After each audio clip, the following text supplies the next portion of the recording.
Are you ready to listen to a podcast? Here comes the Playhouse Podcast, thanks to Bradshaw and Bryan Law Offices. Find, subscribe, and listen. You remember? What was the incident in your high school? I am going to have to. What do you got to take the fifth on this? You afraid they're listening? This up. No, I don't care if they're listening. I don't even know what she's up to. But so, okay. This girl brought jalapeno poppers to school. Okay. Must have had it the night before. Brought it. This is in high school. We were in 10th grade. And she had an older boyfriend. And they went out to the dollar lot where you park. And he had to go right to the hospital because what? There was we get it. A seed or what? Something. Is it? Yeah, we get it. You sound like the Swedish chef. And it was people were like, it wouldn't die down. Thank God he was a senior because he graduated, but she still had 2 more years there. So they called her hot stuff. Hot stuff. There it is. I knew there had to be. So the reason we're talking about this is I got a Facebook message from a guy I went to high school with, and I haven't probably talked to in 10 years. And he just said, hey, remember when so-and-so tried to make a bong out of a paint can and blew up part of the school? And I'm like, I do. This kid got bad burns on his body, missed most of his senior year. Yeah. And I thought, well, I bet everybody's got the incident in your school. So mine is a paint can turned into a bong. Kat is a girl who ate jalapeno poppers and then sent her boyfriend to the hospital. Jess, what was the incident? A mercury spill. Oh, no way. Like a thermometer? Yeah. I guess I wasn't the one who did it, obviously. So I was in 10th grade, and the hallway right where the wood shop and stuff was right by our lockers. And I remember that there was 2 kids that were sent down from a science lab, and they were told to give these to the shop teacher. I don't know why or whatever, but anyway, because the shop teacher's immune to everything at that point. They're missing fingers. They've obviously been part of all the chemical spills, so I get it. But what could really happen? Could you can get poisoned from mercury, too much mercury. Yeah, so when we were sitting there and we were told that we can't go in there and that it was in lockdown, and we were all freaking out, what happened? Oh my God, what happened? Did somebody die or something? No. Yeah, they were playing with the mercury, and then we had to miss school for a week, and it was all over the news. A week? And everyone was, yeah, because they had to there was it looked like a scene from the Monsters Inc. movie where everyone was in juice and everything. They threw a sock on somebody. Yeah, pretty much. And then those kids had to strip down and get washed with the special spray and stuff or whatever. But that's what we all talked about that every reunion. We're like, oh yeah, I remember that. Yeah. So I don't even know the kids' names because they weren't in my grade. But yeah, everyone was freaking out about it. So. That was the incident. Jess had the mercury spill. Great story. Thank you for sharing. I got time for one more right now. By the way, if you want to get in line, call now. I want to talk about the incident that happened at Kylie School. Oh, okay. So sorry, did we shock you by bringing you on the show there? Yeah. Well, I'm not exactly. I only had a little bit of my coffee today, so I'm not exactly awake yet. That's okay. But I don't know exactly how it started. All I know is that my study hall teacher had assumed that a student was skipping class. Mm-hmm. And we'll call him Mr. C. He was my study hall teacher. Okay. And I had been with him walking down the hallway at the time, asking him a question, and all of a sudden he's a little hot-headed teacher. I gotta admit that. But he pretty much started a full, free-for-all wrestle match with the student. Oh, my God. And the student ended up tackling him through the office window. We had an open office window, and shattered all the glass. Glass was everywhere, and some of the students had to go to the hospital. Yeah, it was pretty crazy. I don't know what got into it. I don't know, I don't remember it's been so long. I don't remember what started it. But it was a kid skipping class and the teacher overreacting, and then they end up getting in a fight, and they went through the plate glass window in the office, and somebody had to go to the hospital. That would be YouTube viral in 12 seconds nowadays. Yeah, and Dave, did the teacher get fired for this? Do you remember? He got suspended. He came back the following year. Okay. Yeah. So, I don't think it was, completely, him initiating it. I know that he was, a hothead and that he really, and honestly, I don't even think that student had study hall that day. So he wasn't even supposed to be in there to begin with. I was going to talk to you about my high school thing was I saw a bomb threat on my, and I was at school a long time ago. And this was in Sauk Center, and we all got searched the next day by cops, and we had to go through all of our backpacks and stuff. What do you mean you saw a bomb threat? Like you saw it online? I saw it on the wall, and then we saw it on the wall, and then we had to... You got to check your radio. Josh, you got to turn that radio down, Max. I'm hearing myself 15 seconds ago. Oh, he's walking over there. Yeah. That's all right. Okay. And then... It's worse now. And then the cops were called the next day, and then the principal was called, and then after that, the next day we got searched. Every student got searched by the cops. We had to do our search thing, go through our books, paper, backpacks, all that stuff. I had nothing to hide, so... It wasn't you. It wasn't me, but it was some other kid, some other guy that wanted to do a bomb threat, and then all the cops were called in Sauk Center, and pretty much. Yeah. Did they go through that stuff lightly. Did they go through your backpack and all your papers and stuff? Yeah, they did. They went through all my backpack. I had nothing to show, so. Yeah, so it wasn't you. I just had Yu-Gi-Oh cards. I had my Yu-Gi-Oh. CDs in there. I had my CD player in there, and I had my books and my stuff for school in there, and that was it. This sounds like a while ago. Hey, where was this? This was in Sauk Center. Got it. In 2000, between 2000 and I graduated in 2009. And you're sure it wasn't you, though, Josh? No, it wasn't me. Okay. Did the cops show up? 2007 or 8 or 9, 1 of the 2 years. But yeah, it was between those two. It was between those 3 years. All right. Well, did the cops show up? Yeah, the cops did show up. They searched everybody. Like your backpack and everything? They were at the front door when we got off the buses and stuff. Josh, he's razzing you because you've called 11 times today. Oh, I'm sorry. No, don't be sorry. 10 is the limit. 10's the limit, yeah. When we reach a dozen, then we get a little ornery about it. All right? Oh, okay. Okay. Hey, do you think Kat's a bad mom? No, she's not. Okay. No, she's not. Thank you, sir. All right, Josh. Well, plans for the rest of the day? Got anything fun going on? You're going to call Elena, start over. Yeah, that resets at 10 a.m. Yeah, 10 a.m. Okay. I'm going to see Kat at House of Pizza today at 4 o'clock. That a boy. Come on out there. She's giving out free hugs. You can win a Blackstone grill. Yeah, I know. All right, I heard about that. There you go. All right, man. Well, we'll see you there for happy hour. Told me to keep my hands to myself.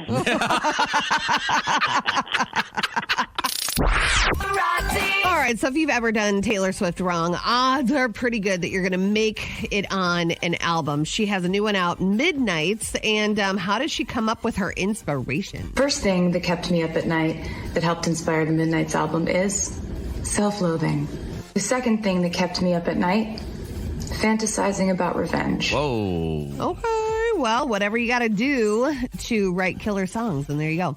In response to a very explosive interview with a former nanny of Jason Sudeikis and Olivia Wilde, they're now issuing a joint statement. So, like, really the only time they've come together to say anything. Yeah, didn't he serve her papers while she was, like, at an awards ceremony or something? He claims he did not know it was going to happen there, but a serve has to happen when you see the person and hand it off. But they're calling these accusations false, desperate, all part of an 18-month campaign against them. She was back at the house and was preparing a salad to bring to Harry Styles, and she was using her special salad dressing, something that Jason told the nanny that she only makes for her family. And this really devastated and kind of sent him over the edge. He doesn't want her to leave outside and lays behind the cars to prevent her from being able to back out. You're telling me Jason Sudeikis got so mad over salad dressing that he laid behind her car?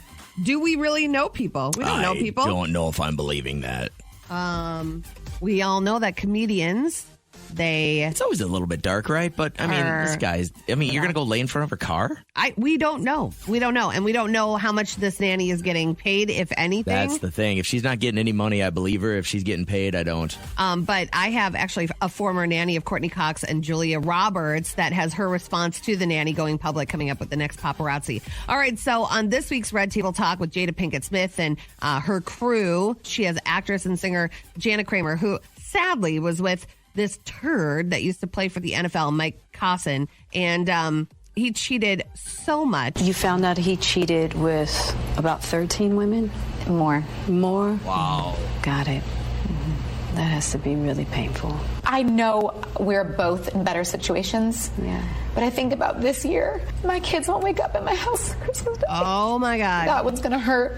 And that's like when I get like, that's not fair. You took away my dream, too, of what I wanted for my family. This guy gave her, though, I'm a sex addict, I can't stop kind of thing. Every time he'd get caught, he would say, I'm going to therapy. It'll never happen again. I'm get baptized. Yep, I heard that one. And it's just like, I'm sure she is kicking herself for letting it go that far, but I don't know. If you have the ability in your soul to make it happen for your kids to see both parents on the holiday, Christmas, Thanksgiving, just do it. Might be a little inconvenient, but yeah, you don't know what they're going through. You guys can just talk and say, listen, we don't have to chit chat, but this is all about the kids. Start planning it now and just muster up that courage. It's going to mean so much in the future. Blowing out their candles today, rapper Praz is 50, Ty Pennington is 58, and good friend of the Playhouse, and I think he's coming on next month, psychic John Edward, 53 today. He did this interview where he openly admitted that they are a co-sleeping family. They have they just had their fourth. So they have 6 people in their family in one bed. There's like a study that says that it's better for the family unit for the kids to be with you as much as possible. It's good for them to have their independence too, but this whole sleeping in different bedrooms is a rather modern idea. I mean, people didn't have enough money and room to do that for a long time. So this is something that I saw in a study, and I was like, you know what? That's a really great excuse to be able to have us all snuggle as much as possible. You know why that's a great excuse to have you all in the same bed? Is because you're a performing artist, and you don't have to get up at 2:30 in the morning to do a dumb morning show. That's why, Bublé, you can pull that off. Listen, if I could, I would let Liam sleep with me right now, and he's 10. But Derek put the hammer down. Good. He said he's got an amazing bed. He has to sleep in his own room. I get that everybody used to, when Little House on the Prairie was a thing, everybody had to sleep in the same room. I get it. And that was great. But this is part of evolution. We're 2022. You have your own room. Go in there. Go to sleep. That way, if you snore, you roll over. You got to get up to pee. Got to get a glass of water. You don't disturb my needed rest. A part of me, I just don't like that Derek made that decision for you and Liam. Wow. It's just like, that's why I got a chaise lounge for my room at the end of our bed. So Derek could sleep in that, and Liam could sleep in your bed. Now Derek's feet hang off the end, but he'll survive. He'll crunch up. But I don't see one problem with it. I know that they evolve. Like a child will eventually say, I'm going to start sleeping in my own room. But if it was up to you, he'd sleep with you forever? Well, probably not in his teens. That's weird. Where does it get weird? 12 then, if I had to pick. Like, he's the sweetest You would kid. want your 11-and-a-half-year-old in your bed with you? I could care less. Couldn't care less. Sorry. I just feel we have this massive bed. He's literally 2 arm lengths away, but he loves our bed. He is so comfortable in it. Like on weekends, he'll go take naps up there. Is a bed. When you're a kid, you don't. I'm telling you, until you're 30, you don't care what kind of bed you have. Don't you remember like waking up and then running into your parents' room and snuggling, and it was so warm on the weekends, like, and then they lift up their covers and then just like swallow you in. Sad. I love it. It's part of my favorite. It's my favorite part of the weekend when he wakes up early and then he'll come and cuddle with us. You're not getting up early enough to get work done then. You need to get up before the sun start working. He never sleeps in. His whole life, he's up by 6:30. So he runs up the stairs and he'll come. I wish I cuddle had with that us kind of and- time on my hands where I could just wait for my kids to run up the stairs and jump in my bed. Oh my God. Instead, I'm up working. Adam says absolutely not. Anna says, what did she say? I was 15 years old cuddling with my mom. My dad was always mad. Your dad was jelly, Anna. We played the audio from Michael Bublé, who was on with Ryan and Kelly. And he said basically everyone in his family sleeps in one big bed. So it's himself, his wife, and now they have 4 children all in the same bed. Mm-hmm. And he's like, this conception of kids having their own independent rooms and going to bed in their own bedroom is pretty modern. So I went back and thought, well, why don't we all just snuggle in the same bed? You know, that's really easy when your wife is not going to work at 6 o'clock in the morning. You don't have to get up at 3 o'clock in the morning. You don't know their life. You don't Well, know. he's Michael Bublé, so he's going to go sing somewhere at 7 o'clock You tonight. think at 2 a.m. he's not waking up with a sick child? Of course I'm he not is. saying he's not, but he doesn't have to get up at 6 a.m. to go to work. He's going to get up whenever and do whatever for most of the day. Then a car service is going to pick him up at 5. He's going to go somewhere at 6. He's going to do his vocal warm-ups and have a glass of tea at 6:50. Wow. Then he's going to sing for an hour and a half, and he's going to go home. You know so much about him. Well, I understand the life. I don't find anything wrong with co-sleeping. I think it's beautiful. I think it creates an awesome bond. And it's never bothered me. Derek has laid the loud down. He says, Liam, no more Can't believe you let him get away with that. sleeping in our room. Well, It's not like you. the thing is, he said it in front of the kid. You're not supposed to, like, contradict the other parents. Don't ever talk bad about Kat in front of my child. I just went along with it, and now it's just kind of a rule. But, yeah. You would have Liam sleeping in your bed till he was 12 if you had your way. Oh, yeah. Good Lord. Caitlin, does this sound obscene to you? As someone who allowed their child to co-sleep with them for the longest time. What does that mean? What does the longest time mean? From just about the time he was born till after just about when my second child was born, so over 4 years. Okay, well, that's not bad. Okay. I mean, I tried to break the habit early because I didn't want to try to have 2 children and my boyfriend and myself in a queen-size bed because there's not a whole lot of extra room. Sure. So, I mean, it's not that it's a bad thing because I get the whole creating a bond thing with your child when you co-sleep. I'm all for it. But I'm just saying, as a tidbit of advice, it's hard to break the habit once you start it. Yeah, it is. Very hard for everyone involved, I guess, because I miss it. I do. I love snuggling and cuddling, and time goes by so quickly. You guys, you got to hear this text from Hope. She says, we start our nights with the baby in the crib, the toddler in her room. When our 10-month-old wakes up, she gets to spend the rest of the night with us. If our 2-year-old has a rough night, she spends the time with us too. My husband won't admit it, but he loves it just as much as I do. He often brings our baby into bed just so she wakes up before I do. That's 5 in there now. That's 5 in the bed. It's isn't there a song about monkeys jumping on the bed and we crack their head and everybody should have learned from that a long time ago? That sounds made up. My 2-year-old loves to sing that song. Yeah, see? Way ahead of the curve, Caitlin. All right. Well, thank you for chiming in. Of course. Have a great morning. This one, having an 11-year-old sleep in your bed is so much worse than a 4-year-old calling another 4-year-old girlfriend or boyfriend. Kat sounds like such a helicopter mom over the last 2 conversations. I'm not, because my child is very good with conversation and communication. If you guys pay attention to the show, she's slowly slipping. It's been happening for the good course of 7 or 8 months. Do not make me cry. She's slowly slipping into being super helicopter mom because she knows her kid is slowly gravitating away from her. He's got other interests and other people in his life, and she gets little amounts and she can't handle it. You're one of the worst humans I know. I'm just... And I'm forced to be in here because I have a mortgage. 1047 KCLD and Key of St. Cloud has free cash. Just be fast or you'll lose it all. Diane, I'm catching such a good vibe off of you. When we talked earlier and said you're caller number 10, you were like, yeah! Do you already have this money spent? I'm so bad at that.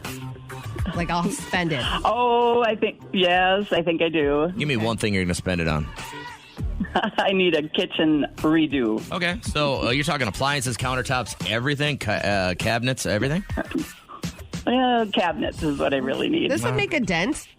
So, we got ours painted about 2 years ago instead of replaced, and it made all the difference, man. Maybe that's it. And then you might have a whole bunch left over. Let's get to it. Diane, the game is relatively simple, but a little bit stressful. In front of Kat sits an envelope that she's ripping open right now. In that envelope sits a dollar amount.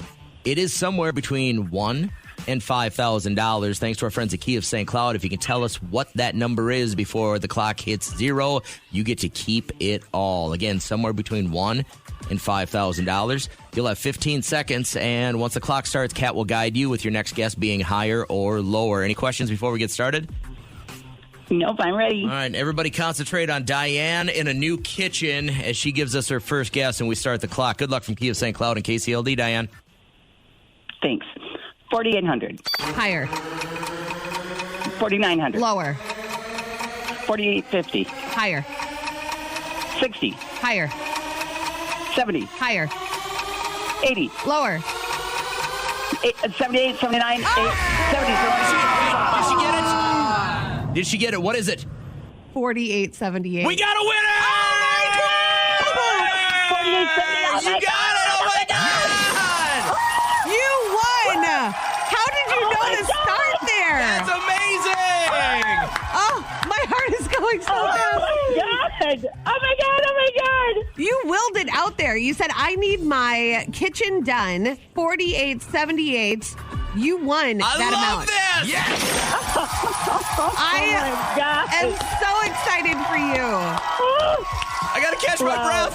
I'm out of breath right now. I took such a large gasp when you hit that number. So I don't know. A lot of times I don't know what the number is. I looked at Kat and her when you said 4870, or what was it, 4878. Yeah. When you said that, her eyes got so big she didn't know what to do. And I took this huge gulp of air and I didn't know what to do either, other than say, you got the money, Diane! Oh, baby. You guys are so awesome. Oh my gosh. All right. So what is the last thing that you have had to apologize? I imagine you have to apologize several times a day, not only for your mouth, but the moves you make. So what's the last thing you had to apologize to Trisha for? Well, it wasn't my fault. There we go. Okay. But start. On our Peloton exercise bike, you have to buy these kind of like clip-in things so you can wear your tennis shoes, right? So they're but anyway, so one of them broke. Okay. But it was just a wear and tear thing. But I felt like I had to apologize, so I brought the broken piece to her like a sad dog. Yeah. And I laid it in front of her, and I said, honey, I'm really, really sorry. Yeah. This broke. But did she rub your face in it? Don't you ever break it again? She goes, huh? Like she didn't fully understand. I said, but I've already ordered a new one. Yeah. So it's going to be fine. All you got to do is wait till Thursday. So you fixed the problem. Yeah, I'm a fixer. That's my entire life is I'm a fixer. I see a problem, I fix it. So I apologize, then I fix it so it never gets to be a heated situation. Wonderful. Well, you know what? At least you did that. This guy is going viral for things that he has had to apologize to his wife for. Went upstairs for the night without announcing it. I'm currently working on a solo version of that scene from Sound of Music where the kids do a big number on their way to bed. I applied the brakes in order to save our lives. I underestimated the trauma that the change in momentum would create for her. When I sprained my ankle, I had a walking boot and I was limping too loudly up the stairs. The thing to do would have been to lay down on my good leg and silently drag my body up the stairs using the railing. Last night when I was cutting my steak, I let my knife touch the plate for a fraction of a second. If you always sit in the same place on the sofa, your body is going to indent that cushion and ruin the couch. So what you got to do is you got to brace yourself with your arms and your core, and you just hover above that cushion. Hover. Listen, the first one he said, I went upstairs to bed unannounced. Yeah. That happened to me about a week and a half ago. It'll never happen again. And my wife came upstairs, and I thought I was going to get shot in the face with a bazooka. What made you think that you could do that? She was the deal. She was watching Beachfront Bargain Hunt. So she was awake. While she was talking to her sister on the speakerphone. Okay. Okay? Right? So she's sitting there, glass of wine, Beachfront Bargain Hunt, talking to Abby on the speakerphone. Yeah. What could I do in that room? Have you ever gone out to dinner and you looked at the waitress from across the restaurant and went, Jack? Yeah. Jack. You could have gone, no, I just I literally got up. I was drinking out of a bottle of water. I put the water next to the sink. I walked upstairs. You didn't even kiss her on the forehead. But I assumed she'd be coming to bed. So 30 minutes later, I'm sitting there watching the baseball game. She goes, "Hey, what are you doing?" I go, "Well, I'm going to bed. I have to get up really early for the morning show I do tomorrow." Yeah. "You're not even going to tell me you're going to bed?" I go, "Trisha, every night at the same time we go to bed." Yeah. And I apparently now have to announce, like this guy, he said he's working on a solo act for The Sound of Music to let everybody know he's going to bed. I didn't know that was a thing. Alex texted in, I had to apologize because I didn't know a closer parking spot was going to open up. And Trevor said I had to apologize that there was traffic. Alan says my annoying questions about mysterious coffee stains because I guess you just want to know where they came from. I hit the brakes too hard because a guy merged into my lane. Yeah. And she lost it. She goes, "What are you doing?" I go, "I'm trying to not kill you. How about that?" Because the car's right next to us at the time, right? The guy merged into the wrong lane. I hit the brakes and then I'm speeding up to go past it. She goes, "What was that?" Yeah. I go, "I was trying to not kill you." Sorry. Please don't try. My bad. Let's begin now. Now, if we go with the Hump Day Show, welcome in. How's Kat? I am great. Once again, did so much yesterday, and I'm feeling quite accomplished. Do tell. I went to clean my car at Tommy's. There's nothing like having a clean ride. Tell them Kat sent you. Went to Costco and got 6 items for $94. It was still limited to 6, huh? Yeah. Nice. Well, I broke it down. Restraint. I broke it down because I look at it like, okay, so I got a box of there's this cauliflower fried rice that we love, and it's in little steamer bags. Okay. And so there's 6 meals right there. So I broke it down like that. I'm like, girl, you got 8 morning breakfast omelets, blah, blah, blah. So it's not just 6 items. So I felt a little bit better with that. Went to Tuesday morning. Do you know what that is? Next to no, the dollar store, kind of by Panera. What by do they TJ do? Maxx. They have it's like TJ Maxx, but a different name, kind of. And so I got bath mats there. Picked up Liam, cleaned the house a little bit more because we have a cleaning lady coming, and didn't you gotta realize clean you have for to somebody clean. to clean, right? Yeah, I get that. And then made burnt ends last night, right on. which were delicious, and then paired that with some yellow cut up potatoes and red onions. And then I satisfied my man with the burnt ends and had his favorite TV show on and ready to go. So Boy, you're quite the wife. I do what I can, baby. I do what I can. I'm going to be dragging today. We had a football game that didn't start till 7 last night at St. John's, and then I didn't get home and wound down. About 11 is when I closed my eyes. Then all of a sudden, that 2:45 alarm, I was like, you got to be... You can't do this anymore. You're a ticker. I'm fine. Your birthday is on Saturday. I think I'll get a nap in today, actually. I think I'm going to try and split out here a little bit early, get that late morning, midday nap, get a workout in before our football game at Princeton tonight. So, Okay. But I did get an hour in on the Peloton. This one trainer, she does these cover-to-cover rides. All the songs in the ride. So there was an hour. So there's got to be probably 15 to 20 songs in that hour, but they're all cover songs. Yeah. And it's really, really cool to hear these songs you've never heard before, or songs that you're so familiar with, but done by another artist. Yeah. Next thing you know, you're done with the ride. It's pretty good. Nice. Yeah, I like to hear certain people's spins on songs, and then either you love it or you're like, I'll stick with the original. Plus, she cusses a lot. I like that. It's like her dad had to have been a sailor. Yeah. Because she has got a filthy, dirty mouth. Yeah. I am having a tough time because there's a woman that I would love to get closer to, have a friendship with, but she's better than me. At She's cussing? No, she's a better person than me. Oh, most and are. so I don't want to be the one that she's like, I don't know if I can handle. She's going to her go today. slumming and have you as a friend? That's what I'm feeling. Yeah, you know? get used to it. It's great. It's just good to have friends. No, I want to be her friend, but I would have to really rein myself in. All my friends know that I'm at a lower level, and they'll mention, oh, I spent some time with JJ. Yeah. That's how they'll talk about, if we go out, I spent some time with them. They did me a favor, because they do. The It's okay. It's a very good thing to have. She says things like zoinks, and oh my. Instead of just straight up cussing. Yes. Yeah. I'm like, She's come way better on, than girl, you. throw an F out there. We've got email. We've got email. Got email. Got email. We've got email. Oh, no. Sorry. An almond. She went can't down. stop eating the almonds during the show. my And then she's like, God, I gotta I'm wash these hungry. down. I gotta wash these down. Here I we go. gotta wash these down. All right, so this is from Andrea. And moms out there, let me know how you feel. It says, my son came home not feeling great yesterday from nursery school. The mother of a girl in his class bent down, told him he's no longer able to call her his girlfriend. The two are very close friends. I see nothing wrong with them calling each other boyfriend and girlfriend. I called the other mom, and she said that she has a problem with the titles because it could lead to other things. And I'm like, what other things? They're in preschool. And I think it's cute. She says young kids should not attach labels to themselves or their relationships. I disagree. What's your opinion on this? Is there anything wrong with boyfriend, girlfriends in preschool? Your listeners always have such great advice. Yes, they do, Andrea. I say it's unnecessary. What do you... It's unnecessary. I know. Gotta be kidding me. I know you think it's cute, like you and your best friend, you're having a boy, she's having a girl, and they're going to get married someday. You know what I mean? There's always those cute little TikTok That's what videos or pregnant whatever. chicks talk about because you don't have the right chromosomes flowing around in your brain. I know, but like I have so many conversations with Liam because he has some girl crazy friends that are already linked up with somebody. And I said, no, you have priorities and they go in this order. You tell him not to, he's going to want them more. He won't.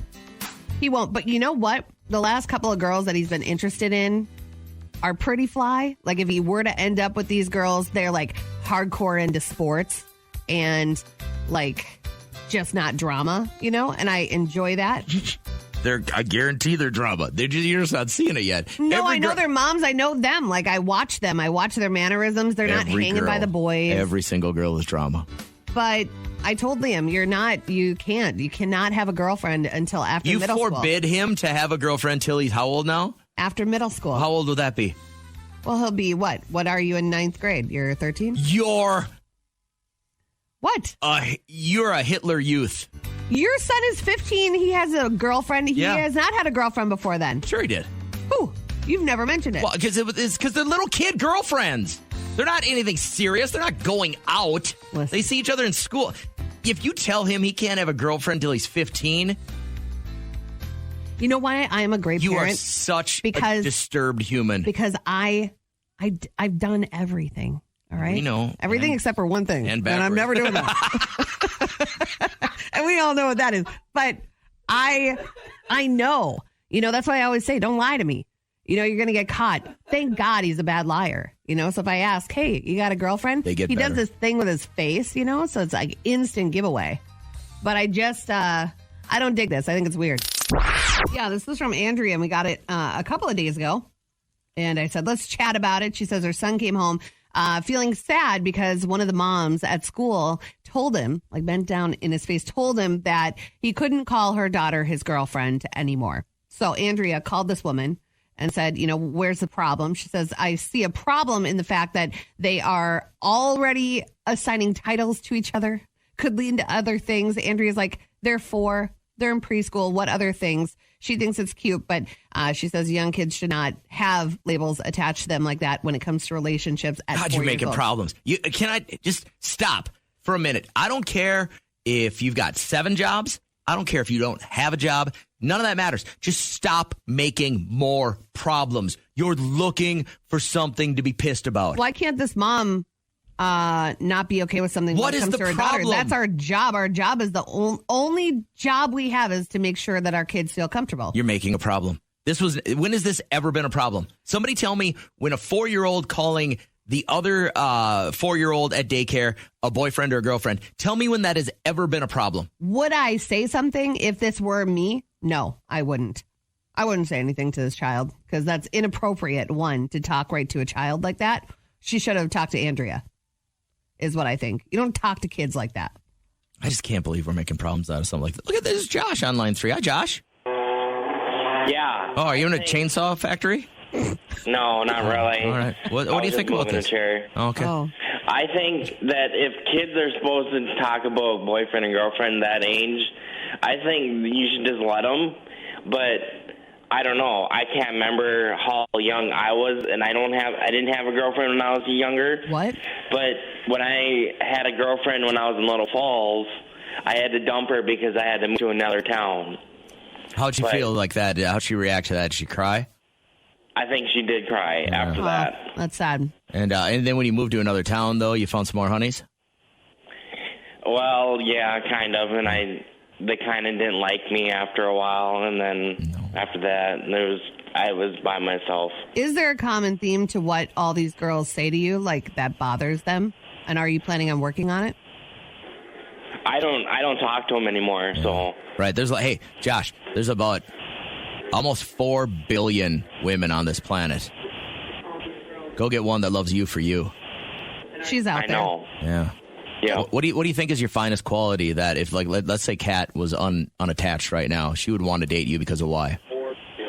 Yeah, I would agree with that. I would go for her. No, but what's your great quality, Josh? What's something that the ladies would probably love most about you? Well, I'm kind of sensitive about certain things, but Do you like pudding? yeah. I Okay, do like there we go. There it is. That's it, pudding. All right. Thanks, Josh. Have a great morning.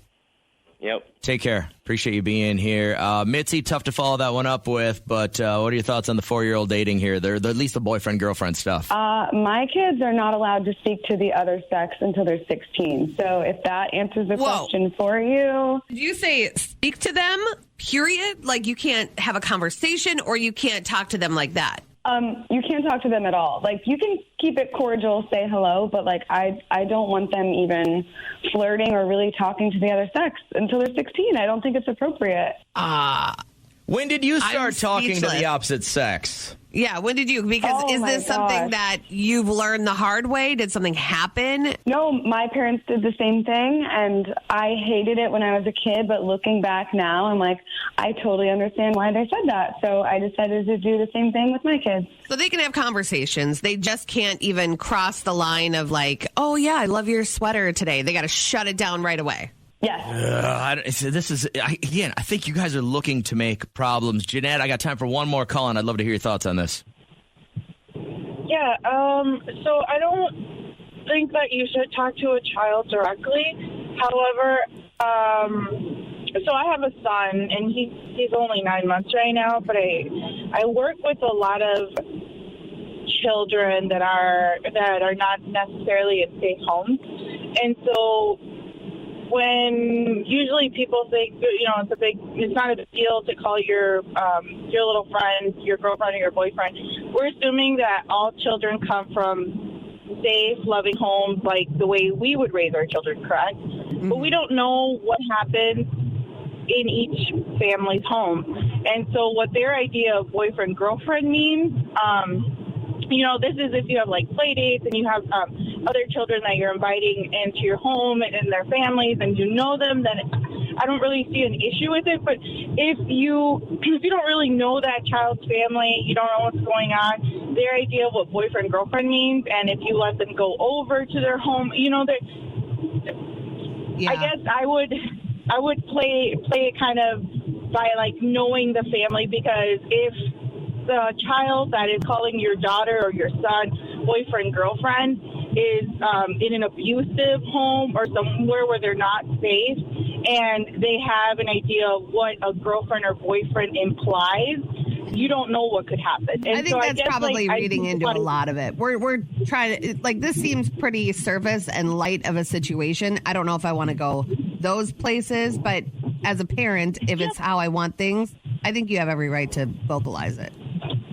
Yeah, absolutely. Yeah. So I guess, like, for me, I would feel uncomfortable just because of my own history and what I do for work. Yeah. I would just feel safer if my son didn't call someone girlfriend or boyfriend. Yeah. Well, thank you for that angle. Yeah, thanks, Jeanette. Have a great morning.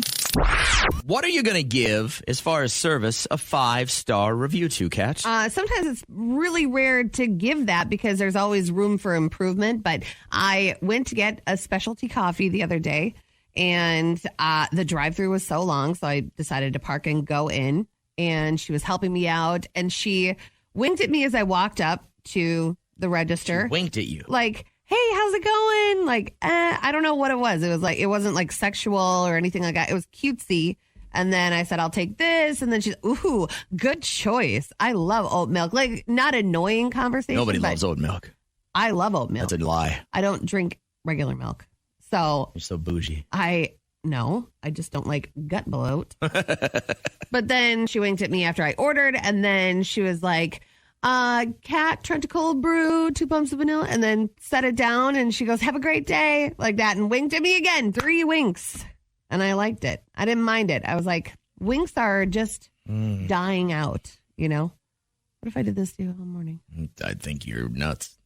Don't look this way then, because I'm going to do it all morning. Don't do it. 1366 says, the woman at the Raising Cane's drive-thru gets 5 stars from me. So friendly, brightened up my afternoon. I think I know what you're saying. Every single time I go through Raising Cane's, and I've only gone twice, but every single time. But both times, great service. So friendly. So it's nice to point that out. I had lunch, like a business lunch at the Ultimate Sports Bar like 2 weeks ago. Yeah. And it was kind of starting to get busy because it was like literally over the noon hour.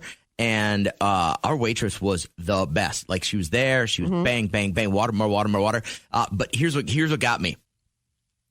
We walk up, I'm waiting for the person I'm going to meet. I'm sitting there. I'm just watching TV, right? They got sports on there. So I'm in my little heaven or whatever. Yeah. And she walks up and she goes, what'll it be, pork chop? Oh, cute. And I was like, she old then? Yeah, Was she yeah, older? yeah. She was, I would have guessed she was probably in her 50s. Okay. You know what I mean? I think to me, it probably looked like she just had a side hustle where Yeah. she just was she'd probably been a waitress back in the day at like a diner. Did she know that was your nickname in high school? No, but it was so cutesy. She goes, what'll it be, pork chop? I love And I was that. like, wow, all right. And it was, So and it was kitschy and it was fun and it was kind of, it was off kilter. So if I had to give a 5-star review, it would be to her. Okay, I like that place too. Kyle says the girls at Scooters are so sweet. I love how they say, Yeah. scoot around after your order, 5 stars. So if you want to leave a 5-star review, I think it's really important just to show people like you're doing a great We job. don't do enough of it. You'll don't. hammer on a business if they do you wrong, Yes. if they get their order wrong, if you I get will something shipped never- and it's damaged. I will never do that. Like I did a snap, I think it was last month after I left the Corn Maze appearance, and I had to stop in Foley. I had to get something at Coburn's, great service, so clean. Went to the Dollar General, organized, great service. And then I went to Subway, and she made a hell of a sandwich, and it was clean and friendly. And I was like, I'm going to shout out these 3 because normally you don't. The only time I've ever left a bad review was to the hotel that gave away our room. That is deserved, I think. I don't understand why things are overbooked, flights and most hotels. of the time, it wouldn't have been a problem, but we were staying there with the rest of our travel baseball team. Yeah. And we were the only one that had to go to a different hotel. And I'm like, my kid wanted to hang out with his friends here. You know what I mean? Like, it's important that they're in the pool together and running down the hallway together and stuff like that. I think you'll agree with this one. 6220 says 5 stars for all Shields employees. They're so kind and helpful. The only hang up I have with Shields is y'all need the fudge back. It was such a fun little, I loved that store, but I still go to Shields either way. So We were, speaking of Shields, we were in the baseball glove area. Like, anytime I ever go with either of my boys, they're spoiled rotten, number one, to begin with. But neither of them need anything when it comes to baseball. They have everything a human could want. But first, we always have to go look at the new gloves. Are there any new gloves in? So this guy comes up and he looks at Nolan and he goes, oh, are we looking at a new glove? And he goes, well, I'd like to, but my dad says I can't.